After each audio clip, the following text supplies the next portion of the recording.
They all look the same. Like it doesn't take a genius to sense the trend, to sense the signs that they were created with ChatGPT type tools. But in the AI era, because the technology is shifting so rapidly and it's evolving so rapidly, and then the needs, you may have needs of a tool today, but may not have tomorrow, right? So subscription doesn't make sense at all. Then what's the difference between you using it and me using it, or third person using it? No difference, right? There's no competitive advantage. Tools are not competitive advantage anymore because tools have become dirt cheap.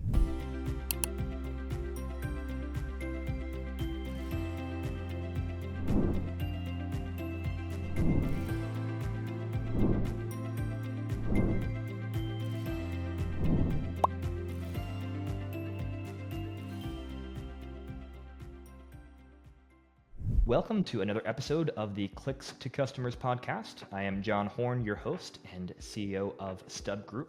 And today we are joined by Sani Abdul-Jabbar, who is a man of many talents and has done many things over the years. And rather than do a big long intro myself, Sani, I'm going to ask you to just share who are you and what should the listeners know about you?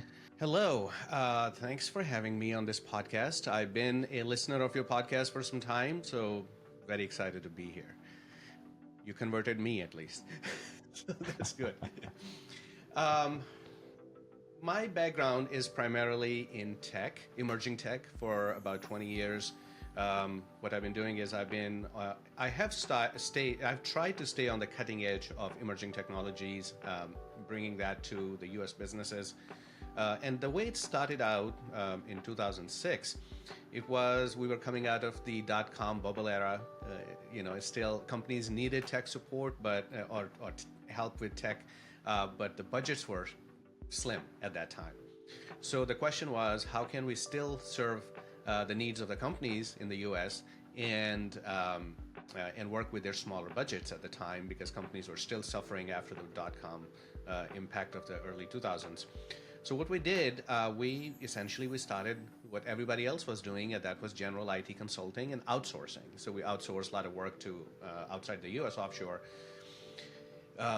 That's where we started. But the focus always was two things. One is that we want to create economic opportunities for people, not just tech for tech's sake, but I wanted to create economic opportunities. And the second part was always stay on the cutting edge of technology, because if you're just doing that what everybody else is doing, then it's commoditization of the work. Very early on, we did work as simple as building websites, right? We're starting out, so whatever came our way, we did. And from that, we went into other emerging tech, enterprise resource planning softwares. Those were big at that time. In Europe, they already were well adopted, but not so much in the US. So we started bringing those to companies like Warner Brothers, Toyota, and other companies of that caliber. Nissan was one of them. Canon was one of them. ERP systems, right? So from that, and then there have been several shifts in the tech, as you know, every 2 years, 3 years, roughly tech shifts, complete landscape shifts. Mobile apps era came along. We were one of the first companies that were Apple certified and then Google certified in their respective app stores. So built lots and lots of mobile applications for businesses and consumers. Then came along the blockchain era. So we built several large-scale platforms in the blockchain space and applications of blockchain in various industries, from fintech to health tech to gaming to, you name it. We did a lot of work in bridging different blockchains with each other, so interoperability could be achieved. So you're not stuck within one blockchain. That was a big issue in the early days of blockchain technology adoption.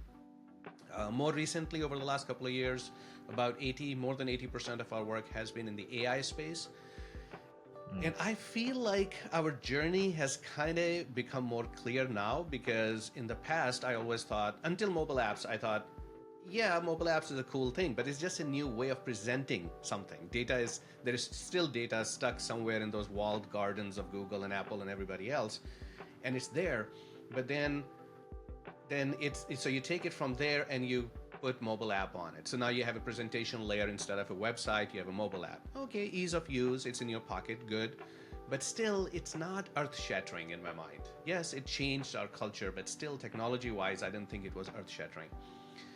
Blockchain, it seemed like it was one piece of the puzzle, and we didn't know what that full puzzle was at that time. It was like, yeah, blockchain, good. It stores data, reliable, can virtually impossible to break, hard to corrupt.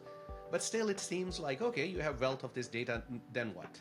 Then you're putting it again in presentation layers, and it's the same thing, right? Then came along AI. I mean, AI has been around for some time, but it became a household name in the late 2022, I think, October, I guess, when ChatGPT was introduced. Now I feel like the picture is complete.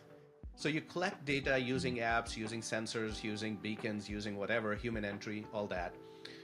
You may have heard statements like human race has generated more data in the last 30 years than during the entire history of human race before that.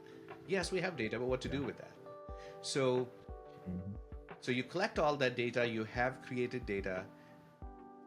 The quality of the data was questionable, so we clean up that data, and then we use blockchain-like technologies to secure it. Then we use AI technologies to analyze it, and then you put it through any presentation layer, website, apps, these smart home devices, Alexas, and Google devices of the world. So that's how I see the full picture kind of coming together. And it's very exciting to see where it's going and what's coming down the pike. Some of the really interesting technologies that are coming down the pike, and you'll see them mainstream in the market within the next couple of years. So that's a little history. Yeah, it's a really interesting way of framing it, of kind of the AI revolution that we're going through right now being kind of that completion of the picture. That makes a lot of sense. And so you said spending 80% of time to focus kind of right now on this area. What are some of the things that are most exciting to you? And along with that, what are some of the things maybe that you're working on right now, your team is working on right now, that you think is going to come into fruition in the next, let's say, 12 months that will have the biggest impact on things? Yeah. So some of the things that I find exciting is the whole idea of agentic AI. So until now, AI, for most people, it meant ChatGPT, Claude, those kind of things of the world. Yes, you can write an article. Yes, you can write a social media post. You go on LinkedIn today, I think almost every other post is generated by social media, not by ChatGPT type tools. And if you look closely, they all sound the same and they all look the same. Like, it doesn't take a genius to sense the trend, to sense the signs that they were created with ChatGPT type tools.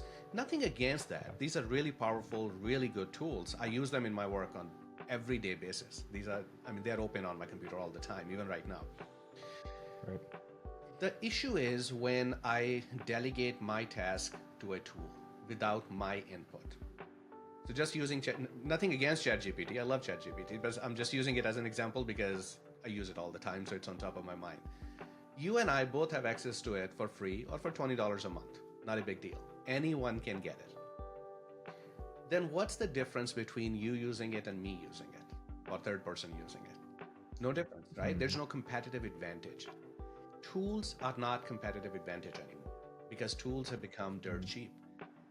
The power that is behind tools like ChatGPT and Claude and other tools of the world, it's a phenomenal amount of power. Phenomenal. However, if everyone has access to them, now it's not a competitive advantage. So what is competitive advantage? Competitive advantage is your creativity, your data. So during this conversation, you'll notice that I'll keep bringing up the data part because I truly believe the new moats that we can build around our businesses to protect them is not what you know, because it's very easy. Access to information is easier than ever before in human history in our time. We live in interesting times, right? You can get access to any type of information. It's on your fingertips, in your pocket. However, how you implement that information, that's still up to you. That's your competitive advantage. Secondly, if your organization has historical data, if your organization has access to data that I don't, that's your competitive advantage. So memory of the organization. Historically, as business owners, one of our major problems has been that when an important employee leaves the company, with that person goes the historical knowledge. All the corporate knowledge goes away. Then new person comes in, come in with their own knowledge, and you start somewhere and you try to build up. When you combine that data point with the fact that people change jobs very frequently, I think average these days in say 20s and 30s age bracket, I think it's a couple years. So gone are the days where you would get a job and you'll live and die in that job. Those are not the days. Younger generation, especially these days, they are not looking for careers. They are looking for skills that they can sell. They are building their skill sets. So they're looking in, where I can go in a company, plug and play, apply my skills, get out. So in that environment, building companies' own information, own history, own knowledge, it becomes increasingly difficult until you take agentic AI agents into account. So now you have agentic AI. They're not going away. They're sitting within your organization. If they're your custom tools, you haven't subscribed them from somebody. And even if you subscribe them from somebody, if they work on your organization's data. So now with every day, with every experience, you're building up that data. So organizations' learning process becomes much faster, and the moat that this memory, this data creates around this company's business and business model, that becomes stronger with every passing day. That's the beauty of it. So that's why I find agentic AI tools to be extremely exciting. So what we started doing earlier this year is that in our org chart, we have positions and we have people in them, but we started plugging in agents in the org chart itself. So that's an interesting mental shift, thought process shift. We are not thinking of agents as tools, we are thinking of agents as colleagues. When you start thinking of an agent as a colleague instead of a tool, now you can put it on your org chart. Now it becomes part of almost your HR. It becomes part of your board level conversations. AI is not a technical level or a department level conversation. It's a board level conversation. So to make it a board level conversation, you can bring it at that org chart level. And it needs to be a line item on your balance sheet. And some companies have started to actually even apply depreciation to these agents. So that's one of the most exciting thing. And the way I see workforce developing going forward, it's not going to be, I don't believe that it's going to be people coming in, people leaving, and you leaving all organizational knowledge. It's going to be these agents working alongside human employees. Humans come and go, agents stay, right?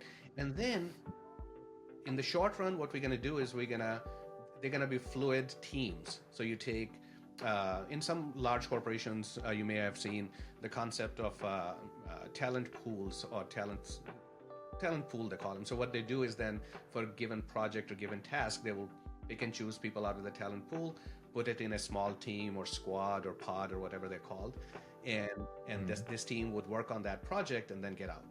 And they go back to the talent pool, right? And this talent pool can be temporary, can be full-time, all that. With the agents, now we can do the same thing, except it's a whole lot more fluid. And further down the road, I even see these teams coming in and out of shape, coming in and out of formation automatically, depending on the market needs. That's the most exciting thing for the next, I would say, at least a couple years, I'd say. Let me kind of segue from there into a tactical question, and I'll be selfish. I'll use my own company, StubGroup, as an example. So let's say lots of people in this situation. We have lots of data that we build up, like you're talking about, over time. We have ads that work well. We have SOPs, documentations we've created. Fill in the blank. So how would you approach a business like that with kind of this information built up in different places, different systems, like you said, across different people? And how would you approach kind of the framework for taking that and then integrating the agentic AI that you're talking about to try and create these really repositories for information and colleagues that we can go to help us with tasks? Okay, so that's a very easy question to think about. Let's say you hire a somewhat experienced employee in your company, and you want to tell this employee to start creating ads. I'm just making up an example as we go. Yeah. Start creating ads, right? You're not just going to say, go create ads. You're going to say, create ads based on this criteria that we have learned over the years that works. That's essentially what we need to do with Agentic AI and the data that you have.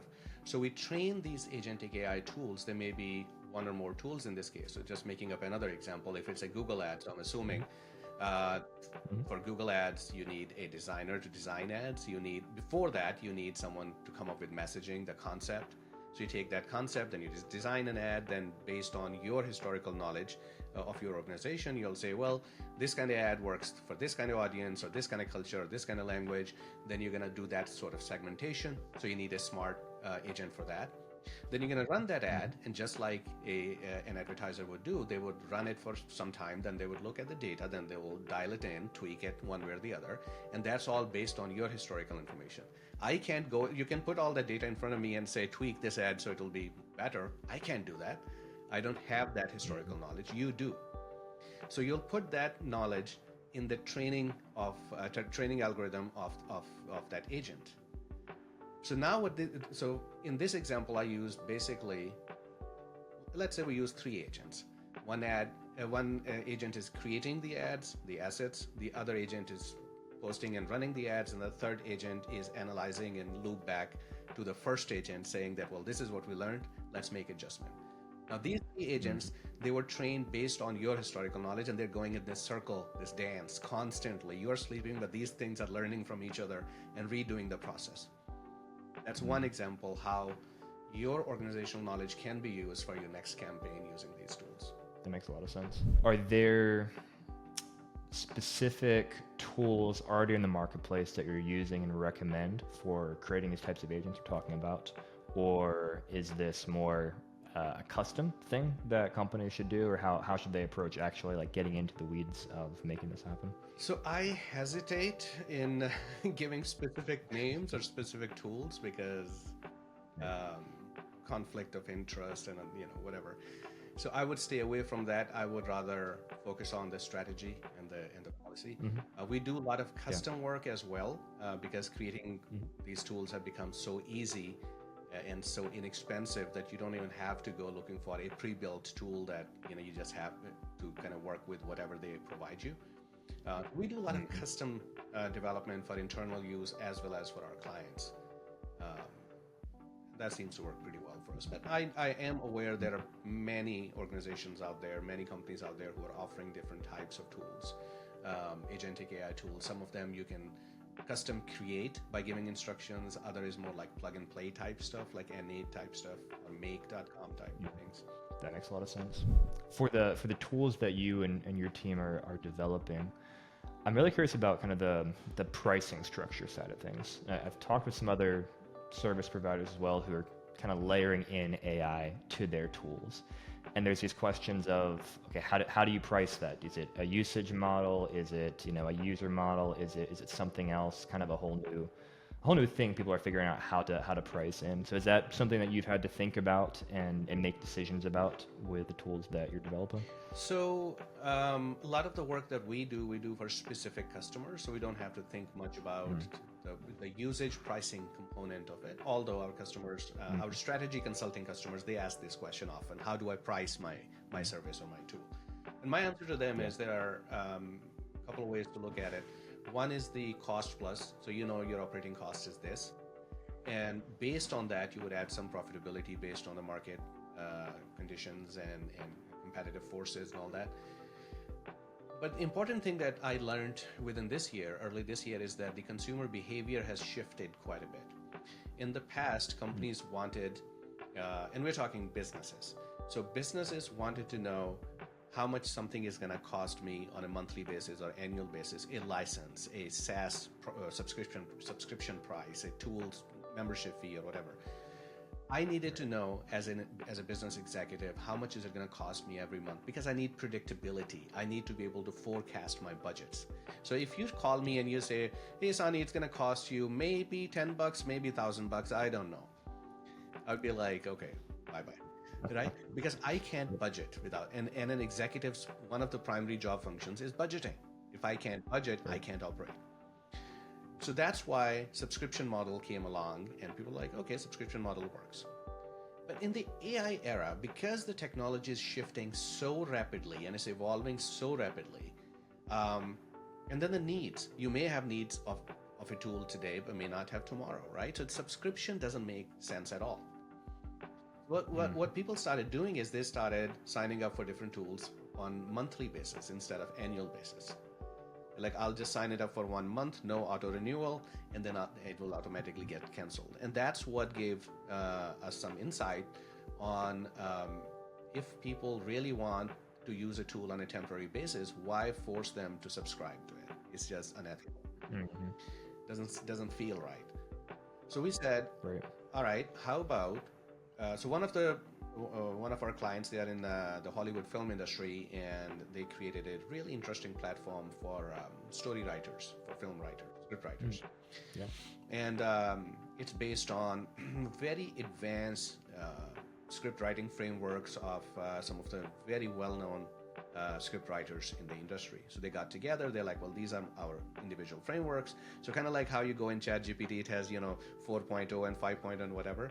In this tool, you go in, well, there's Sani's framework, John's framework, Bob's framework, right? And amazing. So the question was, how do I price it? Because if someone is using this tool just to test it out, someone else, a student is using this tool versus a professional is using this tool, how do we price it out? So the way we looked at that particular case study is that we said, well, what's the minimum cost to onboard a new user? So they're setting up account, they're using some resources, etc. But if I gave you the tool, but you can't use it at all, you're not going to see how valuable it is. Yes, I can give it to you for free for X number of days, and you can use it heavily during those number of days.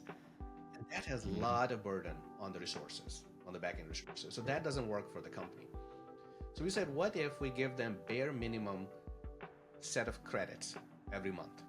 And every month it resets. And you must have seen that model in many different tools. Yeah. I know Gamma does that. I know Ideogram does that, and many other tools that do that.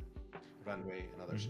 So we gave them a basic bare minimum sort of a package of credits, and there's a bare minimum price for that. So call that base price, and it's very small, and you can use that. But if you need more than that, depending on your need, then you would buy packets of credits.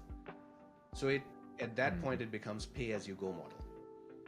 And the reason for that is we want people to use these tools, but tools are changing rapidly, and people are trying out different tools. So when they're trying out different platforms, different services, you can't expect to lock them in long term. It's just not in line with the current user behavior. So that's how pricing is. I think the most popular or most common approach that I see right now, which is in line with user behavior, is pay-as-you-go model. Well, and then a question can be, well, then how can a company plan? How can a company determine its valuation, for example, if they don't know how much recurring revenue they're going to have next year? We'll have to find some ways to do that. New problem to solve. New problem to solve. And like you said, things are changing so rapidly right now that it makes a lot of sense that people don't want to get locked into something when they're like, hey, next week, this model over here could dramatically change everything, and I don't want to be locked into this for 6 months, a year, whatever. There are so many ways that AI is changing how people think and behave. That's another user behavior data point that came on my radar. Not allowing people to test a new tool and asking them to sign up doesn't work. And this study came out of, I want to say either Harvard or Stanford, one of those schools, I'm forgetting. But so some of the companies, AI companies that I see, they're like, oh, well, you have to sign up and you have to pay if you want to try our tool. Doesn't work. People are like, no, there are 50 other options, right? No matter what tool you pick up, there are other options. And not today, there will be an option tomorrow. There are alternatives available. Awesome. Well, going back to one of the things you said when we started our conversation, you came through the dot-com boom back in the day, and some people like to compare the dot-com boom and bust to some of the hype surrounding AI, draw parallels, etc. I'd love to hear from you, like, what can we learn from what you went through in the dot-com time period that you are applying right now as we go through this kind of AI cycle? So there were several issues what happened back then. I was also in the early days of my career, so I'm not an expert on the dot-com era. But what I do remember, one of the big issue was anybody and everybody was claiming to be a tech startup, and investors were blindly throwing money in those tech startups. And the founders, they would take that money, they would rent fancy buildings, buy fancy furniture, hire lots of people, and then run out of money. They didn't have anything. Mm-hmm. Now that model, that behavior, that pattern is not something. It's not unusual. Every time you have a new paradigm shift in the technology landscape, you'd see that. We saw that every single time. Mobile apps came along. If you remember, there were so many mobile apps in the app stores for everything, and some of them were so silly, and they were making money. A lot of them, yes. I remember a couple of founders that I talked to, and so the way I think is, if you bring me an idea that I want to build this mobile app, I'm going back many years. You say, well, I want to build this mobile app. I'll say, okay, let's build a mobile app. What's your business model? What's your financing model? What's your pricing model? So I'm thinking in terms of scaling this app, making it successful, so that, well, I have hidden agenda. The hidden agenda is so that they come back and they want to build the same app for other platforms. They want to scale it. They want to add more features, next versions. Mm-hmm. Successful apps or successful startups, they are the ones who came back as customers. And there were some startups that we built back then. They still keep coming back till this day, 10 years, 15 years later. Mm-hmm. So when I asked those questions, I do remember, I'm thinking specifically one client, they came from San Francisco to meet with us in LA. They're like, we want to work with you. And I'm like, guys, you're right next to Silicon Valley. You have lots of, no, we want to work with you. Okay. So when I asked these questions, their answer was, oh, no, we're not going to have any users. Okay. How are you going to make money? So now I'm thinking maybe they are thinking of selling this as is to some company. So that was also a trend. You build a tech startup. Your intention is not to actually bring in users. Your intention is to take it to someone and sell it as is, because it plugs and plays within their existing systems. Auction.com was an example where we built a tool that there was no intention of ever bringing any users, just taking it as is to auction.com, and it was built on top of their platform, so they could simply plug it into their system and run with it. So they acquired the whole company without any users. They acquired the technology, basically. So when this San Francisco customer, when they came to me, their product was a consumer product. So I'm thinking, we're going to get consumers. They're like, no. So now I'm thinking they want to sell it to somebody. They're like, no. I said, what's the plan? Their plan is like, well, we're going to do as much PR and as much, media hype as we can, and we're going to build media hype. That's our goal. Mm-hmm. Okay, then we're going to bring in investment money. Like, okay, then, well, we're going to bring in more investment money. Then we're going to bring in more investment money. There was no intention of ever actually creating revenue. They were counting on investment money. They didn't say it, but I think their goal was eventually to just file bankruptcy or whatever and walk away. So that was the model. And so your question was the similarities. I kind of went on the tangent there. But then in the blockchain era, we saw there was a company out of Florida. I think they put the word coin on their tea. It was a bottled iced tea, and they would put the word coin next to the name, and their stock went through the roof overnight. You may have heard that story. That behavior you see every single time. So that's not exclusive to the .com era. But what happens? There's actually a positive to this behavior. The positive is that when there's that much hype, a lot of money flows into that industry. So that's after that, what happens is that bad investments, bad characters, they kind of fizzle out, and the good characters, good companies, good investors, they stay in, right? So the good ones, they kind of rise to the top, and everybody else, they kind of disappear. In the blockchain space, that I believe has happened already. In the AI space, we are rapidly going through that process right now, right? It's ironic. So what happens is that I come across different AI tools every day. Someone mentions a tool, and I just open a tab on my computer and I leave it there to review it at some point. What I would put it on my to-do list to review it at some point. Then once a week or once a month, I go back and go through the list and see. It has happened within the last few weeks at least 5-6 times that I opened a website that I had visited just a week prior. I go there and says coming soon or being built or doesn't exist. Like, these people are coming in and out so rapidly. Just cycling through. Yeah. So it's a process, it's a trend, it happens every time you have a new technology in the market. Yeah, we definitely have been seeing that on the marketing side of things. And one of the things we've had to deal with a lot is, a client will, someone reach out to a client like, hey, here's this AI tool. And because it's got those words AI on it, it's like, oh, this is, it's a black box, it's going to work magically or whatever. And then we have to come into the conversation and say, okay, let's bring some reality to this, and let's really dig in and see, what are they actually doing? Did they just take something and put the words AI on there and now it gives them a pass for explaining how this software actually works? Or, is it a legit thing that's going to work well? And I feel like at least half the time, if not more, it's more the former. They're just slapping on those words, and that kind of gives them a free pass for a lot of people. Yeah. So I'm actively participating in that cycle of trying to weed through that bad actors, and hopefully, looking forward to getting more to where we've okay, we have a framework in place for, if you say this is an AI tool, what that actually means and how it's actually going to be beneficial to you. A good question. No, that's a very good approach, and a good question to ask is what you're building or what you claim you have built. Is it a feature or a tech? And many of the things that they're calling AI technology these days, they are features.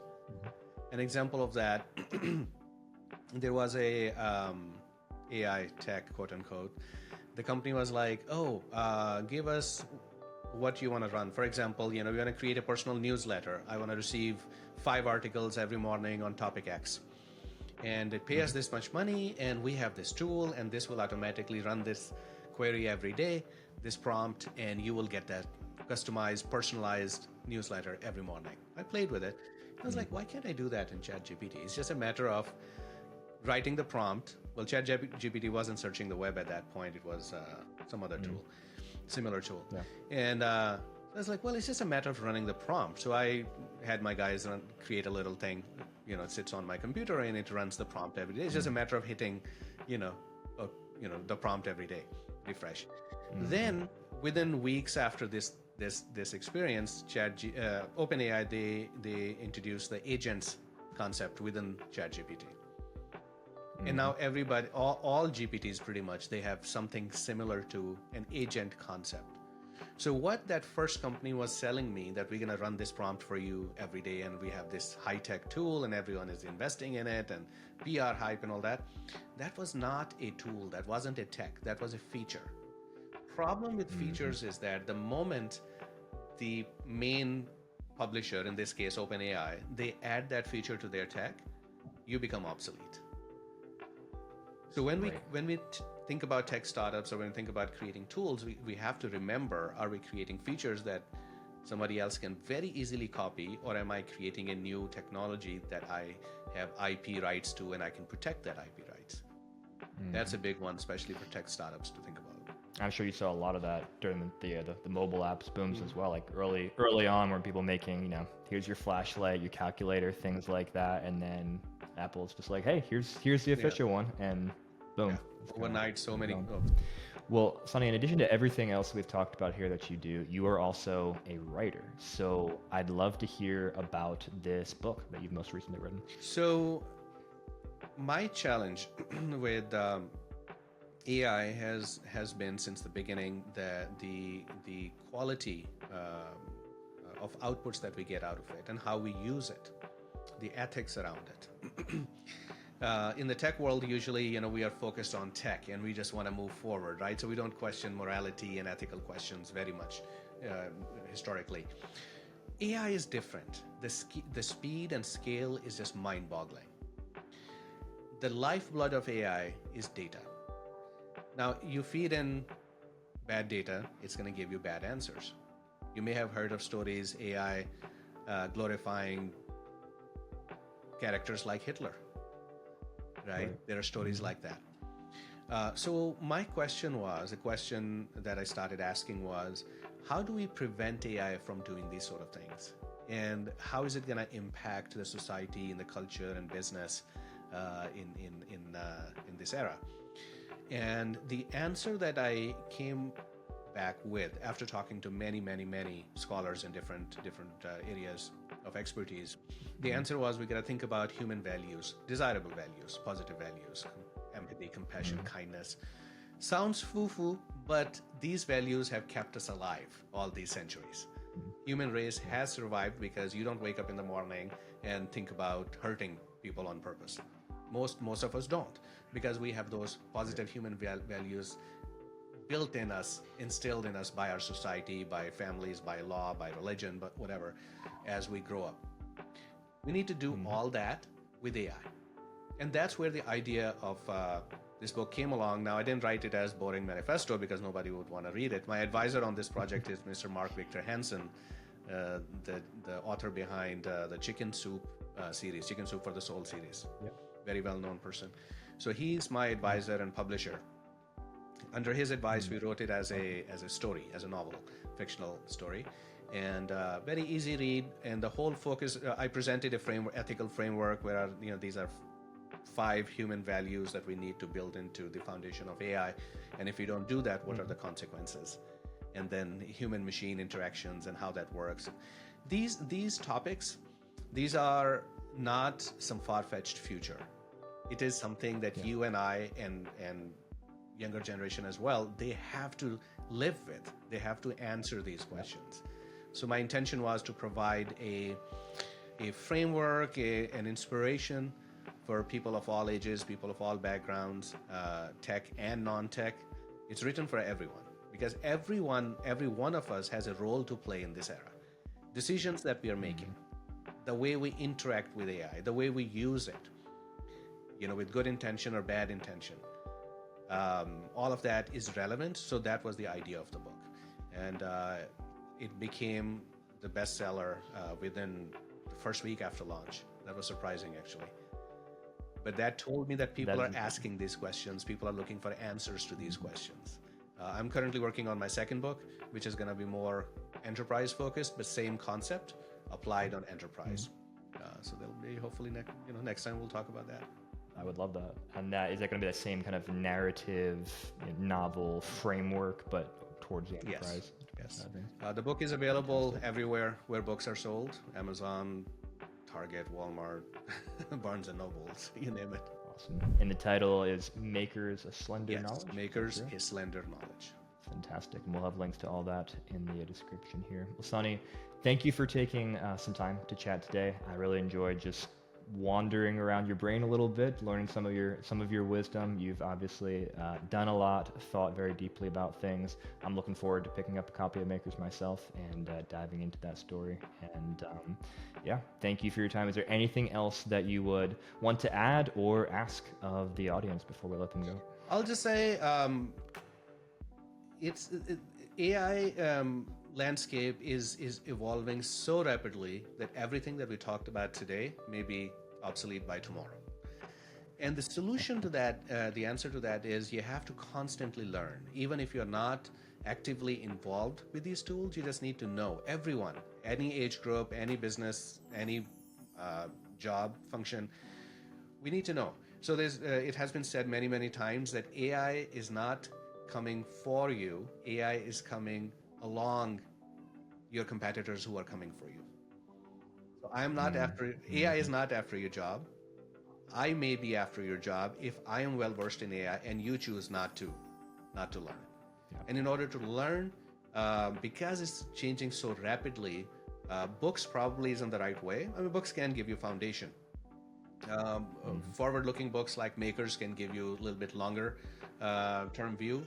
But what works even more effectively, in my opinion, is connecting with and following people who are talking about it. So anyone in your audience who's interested in this topic, I would love to connect with them via LinkedIn. I post content quite frequently, and very non-tech, very applied, very strategic, and tactical as well. So looking forward to connect. Fantastic. We'll have a link to Sani, your LinkedIn profile as well, so people can click through easily and start following that knowledge. So, Sani, thank you again for your time. For those watching / listening, thank you for joining as always. And yeah, there's not a better way to end than let's pursue knowledge, go out, keep learning, and leverage these tools that we have to make us better humans and better at our jobs. Until next time, take care.